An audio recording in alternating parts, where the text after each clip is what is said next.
제가 한번 기도하겠습니다.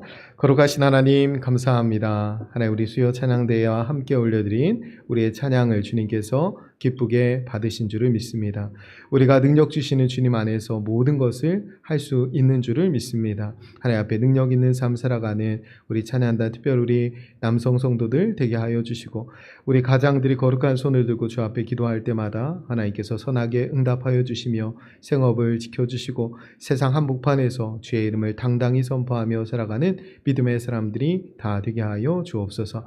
오늘 하나님 우리 가운데 말씀하여 주실 때에 들을 길을 열어주시고 하나님의 말씀 온 심령으로 받게 하시며 그 말씀대로 살아갈 수 있는 능력을 더하여 주옵소서. 함께해 주실 것을 믿으며 살아계신 예수님의 이름으로 기도드립니다. 아멘. 오늘 우리에게 주신 하나님의 말씀은 마태복음 11장 7절부터 19절까지 말씀입니다.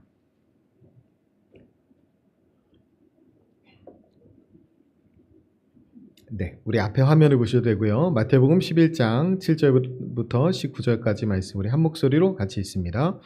그들이 떠나매 예수께서 무리에게 요한에게 대하여 말씀하시되 너희가 무엇을 보려고 광야에 나갔더냐?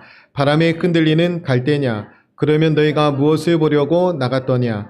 부드러운 옷 입은 사람이냐? 부드러운 옷을 입은 사람들은 왕궁에 있느니라. 그러면 너희가 어찌하여 나갔더냐? 선지자를 보기 위함이었더냐? 옳다, 내가 너희에게 이르노니 선지자보다 더 나은 자니라. 기록된 바 보라, 내가 내 사자를 내 앞에 보내노니 그가 내 길을 내 앞에 준비하리라 하신 이 사람에 대한 말씀이니라. 내가 진실로 너희에게 말하노니 여자가 낳은 자 중에 세례 요한보다 큰 이가 일어남이 없도다. 그러나 천국에서는 극히 작은 자라도 그보다 크니라. 세례 요한의 때부터 지금까지 천국은 침노를 당하나니 침노하는 자는 빼앗느니라. 모든 선지자와 율법이 예언한 것은 요한까지니 만일 너희가 즐겨 받을진대 오리라 한 엘리야가 곧 이 사람이니라. 귀 있는 자는 들을지어다. 이 세대를 무엇으로 비유할까? 비유하건대 아이들이 장터에 앉아 제 동물을 불러 이르되 우리가 너희를 향하여 피리를 불어도 너희가 춤추지 않고 우리가 슬피 울어도 너희가 가슴을 치지 아니하였다함과 같도다. 요한이 와서 먹지도 않고 마시지도 아니하매 그들이 말하기를 귀신이 들렸다 하더니 인자는 와서 먹고 마시매 말하기를 보라 먹기를 탐하고 포도주를 즐기는 사람이요 세리와 죄인의 친구로다 하니 지혜는 그 행한 일로 인하여 옳다함을 얻느니라. 아멘.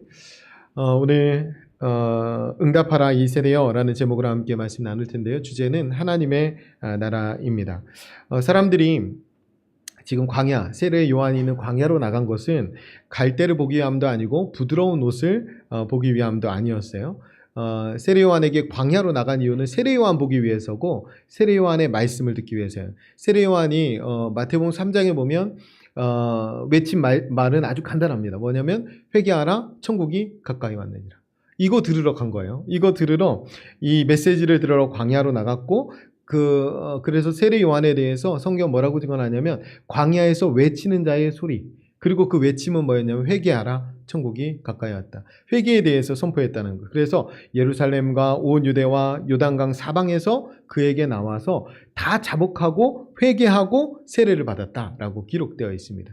그러니까 광야로 나간 이유는 뭐냐면 죄를 회개하기 위해서예요. 오늘 우리가 예배 전에 나왔는데 여러분 우리가 회개는 한 번만 하는 거 아니에요. 회개는 구원받을 때 한 번만 하는 것이 아니라 우리가 하나님 앞에 나올 때마다 회개해야 돼요. 그러니까 왜 오늘 또 말씀을 들어야 되냐면 말씀을 듣고 내가 하나님으로부터 벗어난 게 있다면 회개하고 돌이키기 위해서요. 회개가 너무나 중요합니다. 그래서 내가 회개할 말씀을 듣고 돌이켰다면 은혜 받은 거예요.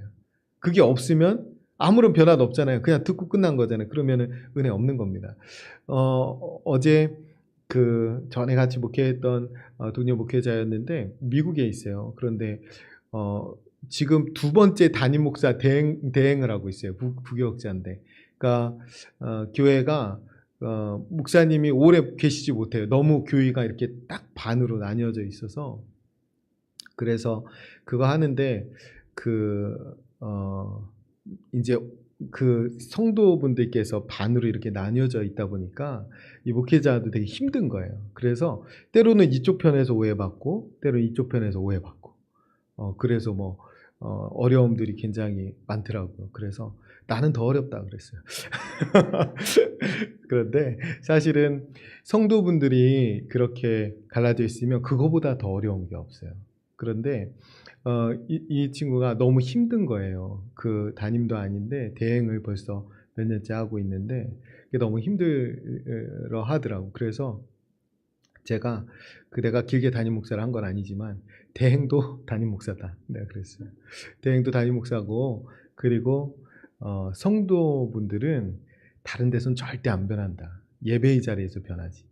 다른 곳에서 변했다면 잘못 변할 수는 있어도 잘 변하지 않는다. 근데 유일하게 변할 수 있는 곳은 예배의 자리고, 그 예배의 자리에서 예배를 인도하고 선포하는 사람이 담임 목사이고 현재 그 목사님이죠. 그래서 그 성도님들 생각하고 담대하게 선포하라고 그랬어요. 내가. 그 성도들이 회복될 수 있도록. 그러면 대행이 아니라 담임 목사를 하는 것이다 라고 얘기했는데, 저는 우리 성도님들이 예배의 자리에서 변하지 않으면 어디에서도 변하지 않는다라고 생각합니다. 그래서 예배의 자리에서 내가 변화될 준비를 하고 오셔야 돼요. 나 뭐 회개해야 되지? 나 오늘 하나님 앞에서 뭐를 회개해야 되지? 뭐를 돌이켜야 되지? 그 각오로 오셔야 돼요.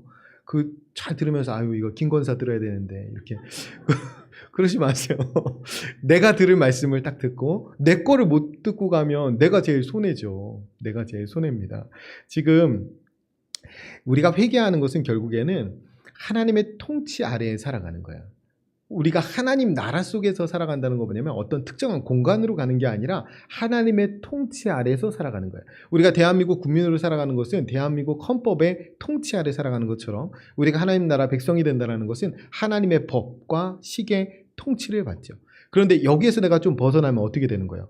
하나님 나라에 살지 않는 거예요. 그러니까 돌이켜서 이 안으로 들어와야 하나님 나라 사는 거죠. 그러니까 회개는 나를 위해서 하는 거예요. 이 타락한 사람들, 바리새인들 회개하았을 때 세례요한이 뭐라고 합니까? 막 무섭게 말하잖아요. 무섭게 책망하잖아요. 누가 너희한테 회개하라고 그랬어요? 이거 회개도 특권이에요. 그래서 우리가 하나님 앞에서 이 하나님 나라 누리는 거 특권입니다. 세상 사람들이 우리에게 보기 원하는 모습은 우리가 부드러운 옷을 입고 다니는 거, 우리가 잘 먹고 잘 사는 거, 그런 거 보고 싶어 하지 않습니다. 세상 사람들이 우리에게 보고 싶어하는 것, 여러분도 마찬가지지만 종교를 갖는 사람들의 가치는 뭐냐면 보다 숭고한 무언가를 얻기 위함이에요. 그죠? 모든 종교는 그래요. 고등 종교는 다 자기 부인이 있고 그 다음에 헌신이 있고 수고가 있습니다. 그렇게까지 하는 이유는 뭐냐면 뭔가 숭고한 가치가 있겠지. 그 가치를 누리기 원하는 거예요. 세상 사람들이 그리스도인들에게 보기 원하는 것은 그리스도를 닮은 모습입니다. 그리스도의 모습이 뭐예요? 이 땅에 오셨지만 성육신 하셨고 하나님의 말씀대로 사시다가 말씀대로 십자가에 순종해 죽으셨어요. 그 모습을 우리에게 보기 원한다. 하나님의 통치 아래 사는. 그러니까 우리가 하나님 나라가 진짜 있다고 믿고 그 나라를 살고 있는 걸 좀 보기 원하는 거죠. 우리가 누굴 만나서 회개하세요, 천국 가세요 이렇게 말하는 것보다 나 오늘 예수 믿고 난 진짜 천국에 사는 것 같아요.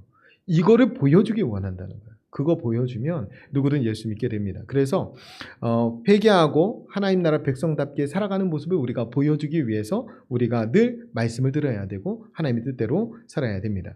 오늘 우리가 예배 자리에 나온 이유는 뭐냐면 우리가 왕이 아니고 하나님이 왕이신 것을 확인하는 거예요.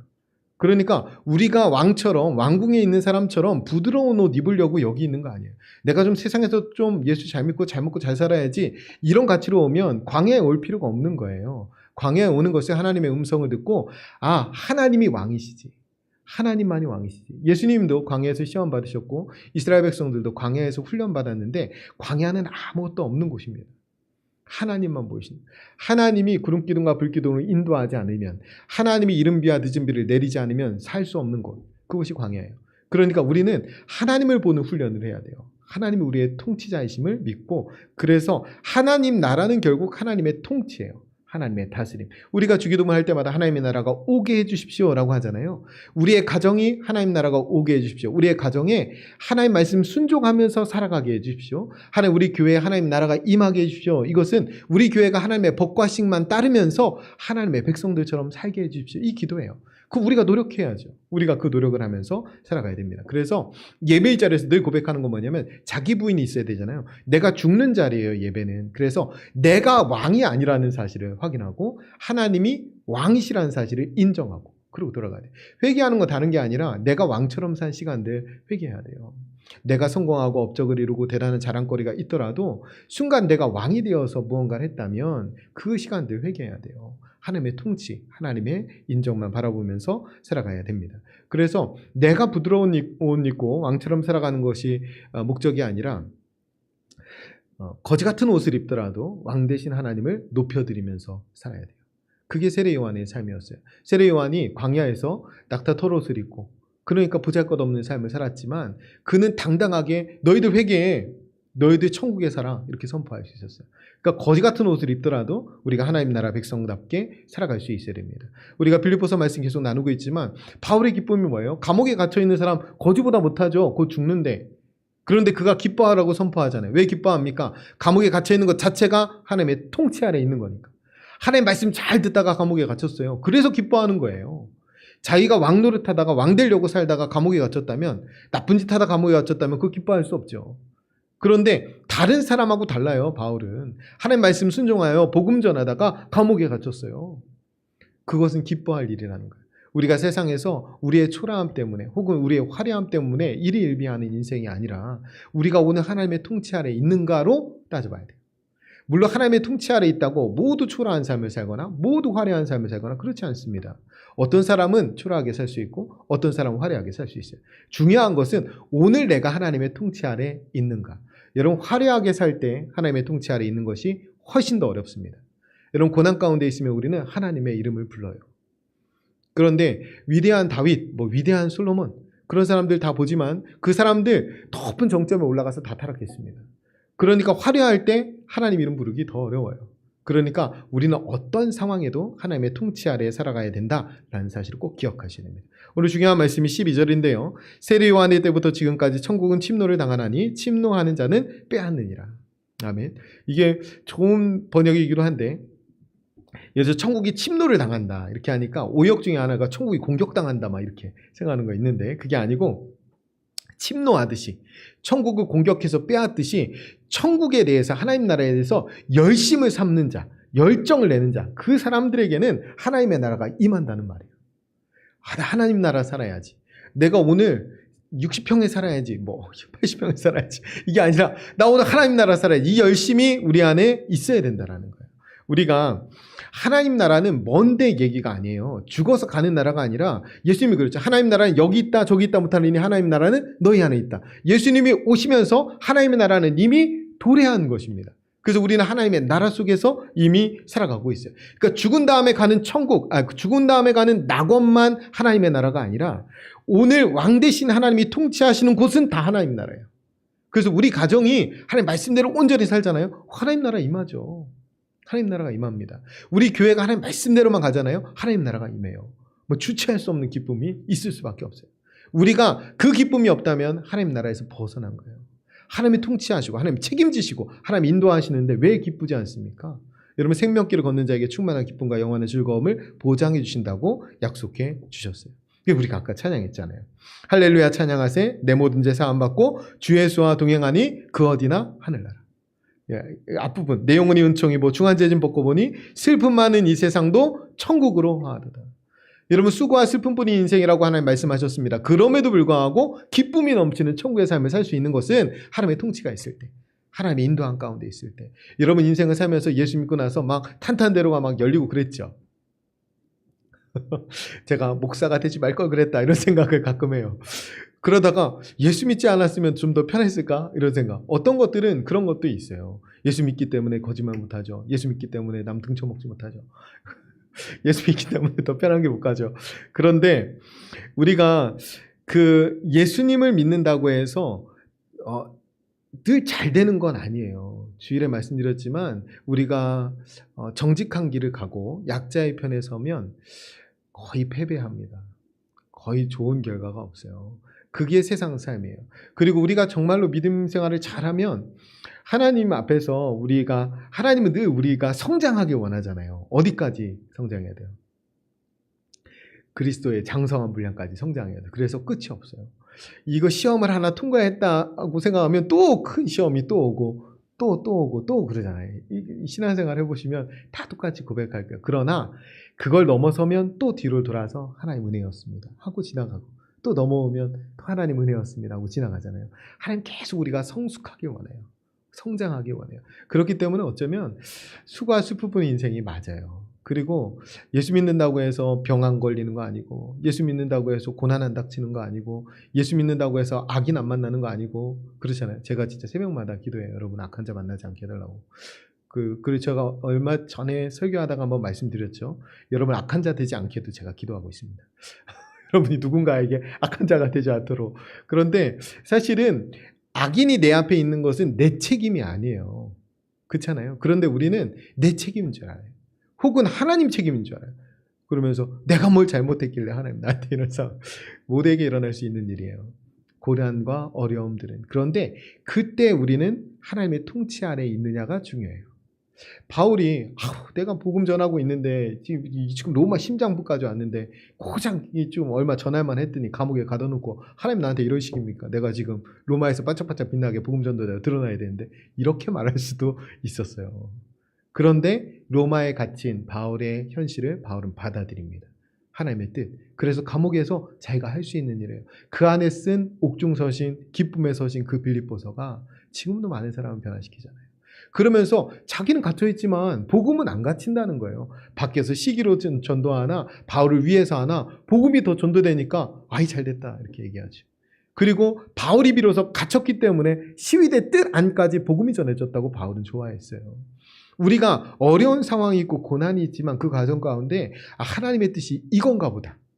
하나님의 뜻이 여기에 있나 보다. 그렇게 생각하고 기도하셔야죠. 그리고 조금 더 성숙한 사람 돼야죠. 나한테만 왜 고난 주시고 나만 왜 이렇게 어렵게 하고 이렇게 할 것이 아니라. 제가 어제 오늘이네요. 오늘 아침 새벽이네요.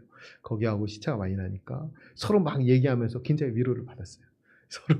서로 이야기하면서. 그런데 왜 우리만 이런 고난을 준다고 생각하지 말고 감당할 만하니까 주셨다. 그리고 역할이 있다. 서로 굉장히 위로받고 격려하는 시간을 가졌는데 우리 인생에도 그렇습니다. 이런 고난이 있다고 하나님이 왜 이렇게 일찍에 나한테만 힘들게 하시네 이렇게 생각하지 마시고, 내가 감당할 만한 고난을 주셨고 이 고난을 통해서 내가 또 성숙하고 성장해서 많은 사람 앞에서 내가 하나님의 사람답게 드러나야지. 그리고 이 고난 때문에 내가 천국 뺏기지 말아야지. 여러분 천국은 이미 주어졌어요. 하나님 나라는. 그런데 우리는 때로는 좀 몸이 약해지거나 아니면 삶에 어려움이 생기면 그 천국을 다 잃어버려요. 아까 찬양했죠. 슬픔 많은 이 세상도 천국으로 화하도다. 슬픔거리 많아도 우리에게 주신 영원한 생명 생각만 하면 막 천국처럼 금방 기뻐지는. 우리가 삶에서 3일 동안에 주일 이후에 어려운 일이 좀 있었더라도 수요일날 또 예배하면 막 기쁘고, 아까 오시니까 기쁘신 것 같더라고요. 큰 소리로 서로 인사하는 거 보니까 같은 동역자들, 같은 하나님의 백성들 만나면, 같이 하나님의 통치 아래에서 끙끙대는 사람들 만나면 동명상련의 정도 느끼고 기쁘기도 하고 격려하고 싶고 서로 기도해주고 힘이 나고, 그런 곳이 공동체입니다. 오늘 수요 예배가 주 중간에 있지만 또 한 번 힘을 내는 시간이 되셨으면 좋겠습니다. 우리가 주일에 부활의 권능에 대해 말씀드렸어요. 부활의 권능은 죽었다가 사는 능력 아닙니다. 다 죽었다가 살아요. 악인도 죽었다가 살아요. 부활의 권능은 영생을 얻은 자로 오늘 여기서 신실하게 사는 겁니다. 나중은 당연히 부활해서 주님 앞에 서게 되는데 그 나중이 아니라 영생 얻은 자로 오늘 여기서 신실하게 살아가는 것이 부활의 능력이에요. 우리에게 부활의 능력을 주셔서 영생을 얻게 해주셨기 때문에 이제는 나의 때를 사는 것이 아니라 하나님의 때를 사는 거예요. 100년도 못 사는 인생 사는 것이 아니라 영원히 사는 인생을 살아가요. 영원에 비하면 찰나와 같은 시간인데 이 찰나와 같은 시간에 하나님 앞에 잘 보이셔야 돼요. 사람 앞은 중요하잖아요. 이 짧은 시간에 내가 비록 고난당하더라도 하나님 앞에 좀 멋있게, 하나님 앞에 좀 인정받을 수 있게 지나가셔야 돼요. 우리는 이 짧은 시간 살지 않고 영원의 시간을 살게 되었다. 내 승리가 아니라 하나님의 승리를 바라보게 되었다. 내 영광이 아니라 하나님의 영광을 바라보게 되었다. 내 왕국에 사는 것이 아니라 하나님의 나라 속에 살게 되었다는 사실을 우리가 받아들여야 됩니다. 우리는 엄청난 사람들이에요. 하나님 나라의 상속자들입니다. 그러니까 여기서 조금 좀 초라해도 괜찮아요. 이재용 씨 아들이 있는지 모르겠는데 이재용 씨 아들이 군대에서 3년 고생한다고 인생이 폭 달라지지 않습니다. 나오면은 재벌회장 아들일 거 아니에요. 우리도 마찬가지예요. 이 땅에 잠깐 사는 동안에 좀 고난이 남보다 더 있을 수 있죠. 그러나 하나님 나라 상속자라니까요. 그래서 그 하나님 나라를 여기서 앞당겨서 좀 살아야 돼요. 그것이 천국 백성의 삶입니다. 이미 하나님 나라는 도래했어요. 예수님이 우리에게 그 나라를 가져오셨습니다. 여기서 그 나라를 누리면서 살아가야 돼요. 근데 안타까운 것은 우리가 그 나라를, 그 능력을 잘 구하지 않는다는 거예요. 아파트를 좀 주시고 차를 좀 이렇게, 이런 기도는 막 간절히 작정도 하고 뭐 고사 수험생들 기도할 때도 막 열심히 하시잖아요. 그거보다 더 중요한 건 하나님 나라 가는 거 아니겠어요? 하나님 나라에 이미 들어와 있는 자녀들은 그 기도할 필요 없지만 하나님 나라에 들어와 있지도 않은데 대학 가는 기도가 뭐가 더 급해요? 그게 뭐가 급합니까? 하나님 나라 들어오는 게 더 급하지. 그거 기도한 다음에 다른 세상의 것들도 구해야죠. 근데 우리는 하나님의 나라는 뒷전이고 세상에 취해서 사느라고 정신이 없어요. 그런데 예수님 당시에도 그랬다는 거예요. 오늘 15절부터 19절까지 말씀 한번 같이 읽겠습니다. 15절부터 19절 같이 읽습니다. 귀 있는 자는 들을지어다. 이 세대를 무엇으로 비유할까? 비유하건대 아이들이 장터에 앉아 제 동물을 불러 이르되 우리가 너희를 향하여 피리를 불어도 너희가 춤추지 않고 우리가 슬피 울어도 너희가 가슴을 치지 아니하였다함과 같도다. 요한이 와서 먹지도 않고 마시지도 아니하매 그들이 말하기를 귀신이 들렸다 하더니 인자는 와서 먹고 마시매 말하기를 보라 먹기를 탐하고 포도주를 즐기는 사람이요 세리와 죄인의 친구로다 하니 지혜는 그 행한 일로 인하여 옳다함을 얻느니라. 아멘.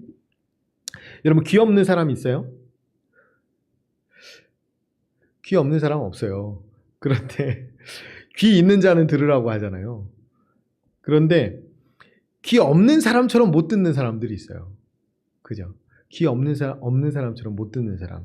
그 사춘기가 되면 남자아이들은 엄마 소리가 들리지 않아요. 엄마가 아무리 불러도 들리지 않아요. 저도 요즘에 자꾸 아내 소리가 들리지 않아요.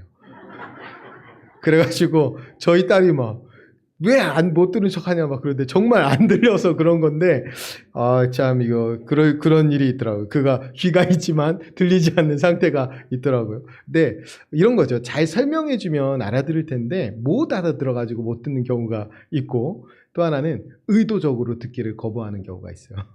제가 저희 아내한테 그렇다는 건 아닙니다.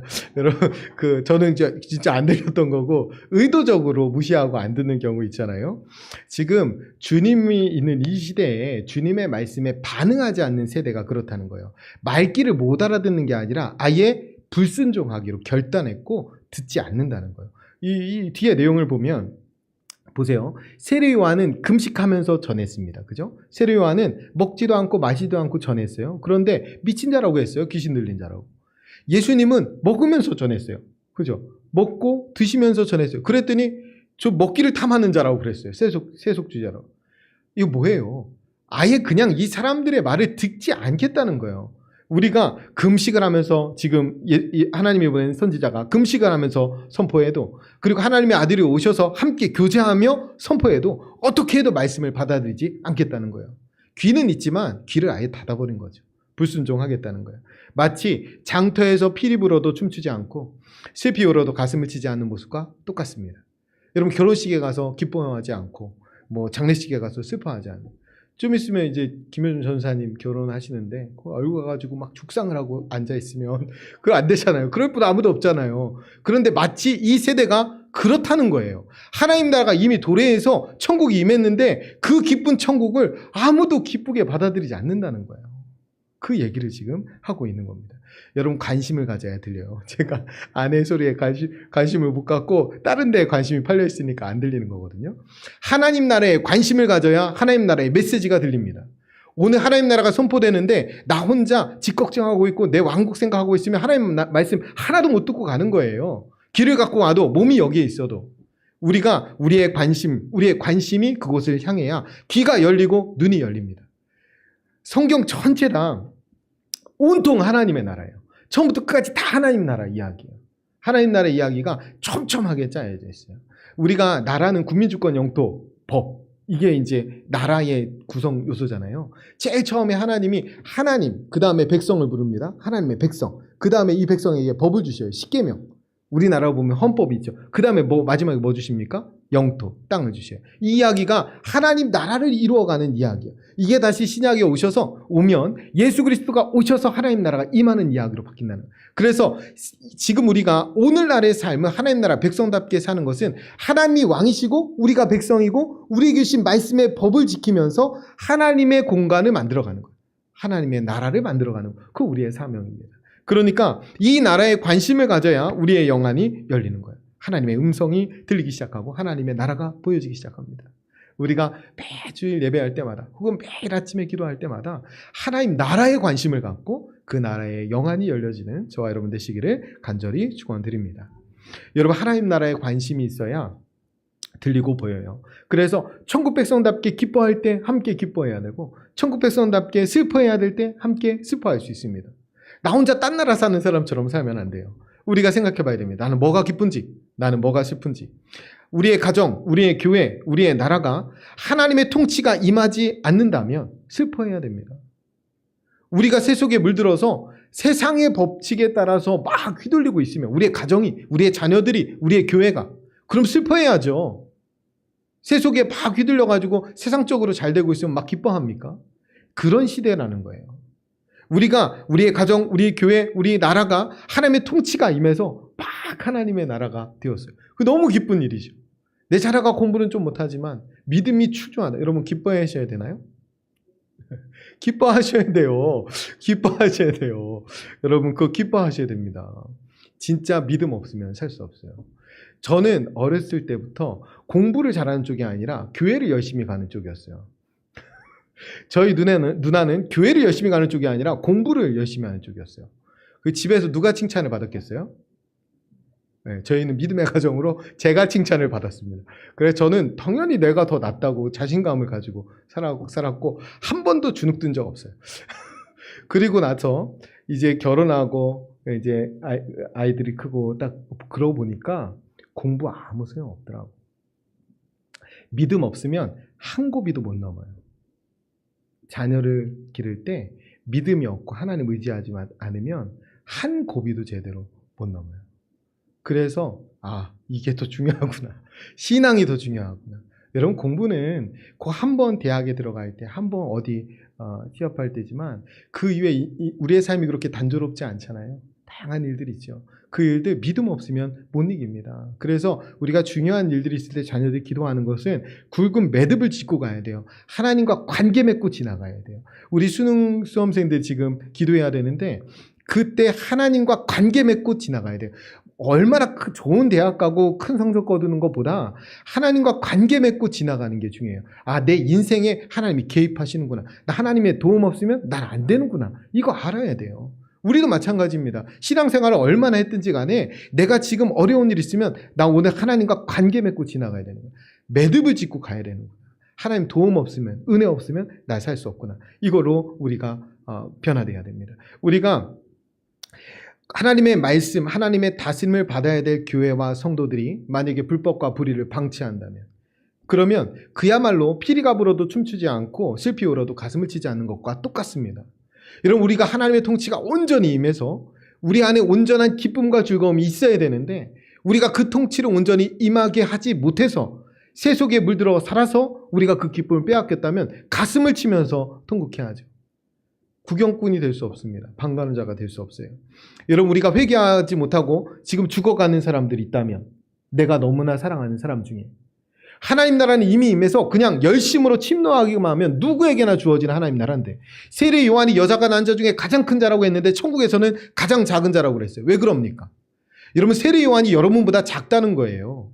왜? 세례 요한은 예수님의 오실 길만 예비했지 예수님의 십자가도 예수님의 부활도 성령의 역사도 하나님의 나라도 모르고 죽었습니다. 우린 다 알아요. 우리가 얼마나 큰 자인지 아시네요. 그 천국의 복음을 우리가 들었는데 이걸 안 전해요. 내가 너무나 사랑하는 사람들이 죽어가고 있는데 그거 안전합니까? 하나님 나라가 이미 도래했는데 그 복음을 전해야죠. 복음을 증거해야 됩니다. 여러분 세상에서 부드러운 옷 입고 왕같이 살아가지만 실상은 버림받아서 곧 그의 끝이 지옥이라면 그 사람 건져내야 될 거 아니에요. 그 사람 입은 부드러운 옷 부러워할 것이 아니라 그 사람이 죽어가는 현실을 안타까워하면서 그 사람을 건져내야 될 거 아니에요. 왜 울어야 될 때 울지 않습니까? 왜 내 사랑하는 사람들이 왜 울어야 될 때 울지 않아요? 왜 우리 공동체 가정과 교회를 위해서 울어야 될 때 울지 않습니까? 우리가 하나님의 나라를 세워가야 되는데 하나님의 공동체 같이 세워지지 않을 때 울어야죠. 하나님 앞에 부르짖어 기도해야죠. 그리고 내가 더 거룩해져야죠. 그것이 우리에게 주신 사명이에요. 하나님이 우리에게 부활의 권능을 주셨는데 왜 사용하지 않습니까?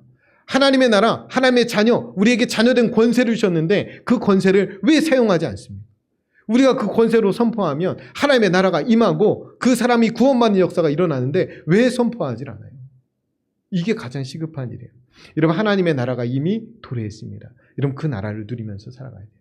주 예수와 동행하면 그 어디나 하늘나라. 오늘 그 하나님의 나라를 못 누리고 살았으면 억울해야죠. 이미 주셨는데 내가 그거 오늘 못 누렸다면 억울해야죠. 공짜 영화 티켓이 날짜만 지나도 억울한데 여러분, 억울해야 돼요. 여러분, 이미 도래한 하나님의 나라를 모르고 그 들어올 수 있는데 못 들어가가지고 밖에서 배회하고 죽어가는 사람들이 있다면 그 사람이 내가 너무나 사랑하는 사람이라면 가슴을 칠 일 아니에요? 가슴을 칠 일이에요. 여러분, 우리에게 이거보다 더 시급한 일이 뭐가 있어요? 복음을 전해야 됩니다. 간절히 기도해야 돼요. 바라기는 우리 모두가 하나님 나라 백성답게 살았으면 좋겠습니다. 우리가 우리 좋은 교회는 커피가 좋아요. 아니면 간식이 공짜예요. 이렇게 말하지 마시고 나는 예수 믿어서 막 너무 좋아요. 난 진짜 막 천국이 임한 것 같아요. 생각만 해도 나는 막 찬양이 나와요. 이런 고백들을 할 수 있어야 돼요. 그렇게 고백하기 위해서 우리가 예배의 자리에 있는 겁니다. 기쁘잖아요. 믿음만이 다 할 수 있대잖아요. 믿음만이 기도만이 우리가 다 할 수 있습니다. 기도하면 하나님 우리에게 능력 주십니다. 여러분, 그 기도로 승리하면서 살아가는 저와 여러분 되셨으면 좋겠습니다. 제가 오늘 한 가지만 더 말씀드리면 우리 공동체에 하나님 나라가 임했는데 세속의 가치가 들어오지 못하도록 해야 돼요. 우리 여기 재개발됐는데 재개발이 돼야 되는데 안 됐죠. 그런데 요 옆에 빌라에 사는 자녀의 부모 어머니가 오셨어요. 나를 찾아오셨어요. 이거 좀 하게 해달라고 찾아오신 거거든요. 그런데 소망교회 권사님이시더라고요. 그래서 그 말씀은 또 충분히 이해가 됐어요. 저 밑에는 다 개발되는데 여기 안 되니까 교회 때문에 안 되면 교회가 욕먹지 않냐고 이렇게 우리를 퍽 걱정하시면서 말씀하시길래 1차적으로 손가락질 받을 사람은 신혼빌라지 우리가 아니에요. 제가 그랬어요.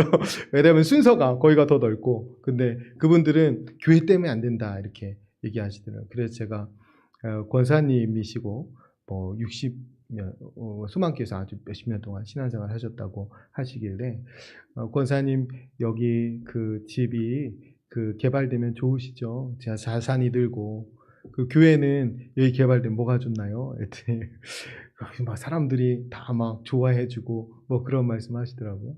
그런데 재개발이 되면 우리 교회는 여기서 짧게는 5년, 길게는 10년을 나가 있어야 되는데 이 앞에 1000세대가 넘는 아파트가 들어왔고 이 밑에 구원해야 될 영혼이 아이파크를 또 돌아오는데 우리가 여기를 재개발하면서 덜커덕 나가면 하나님 앞에 직무유기 아니겠어요? 그랬더니 그러네요.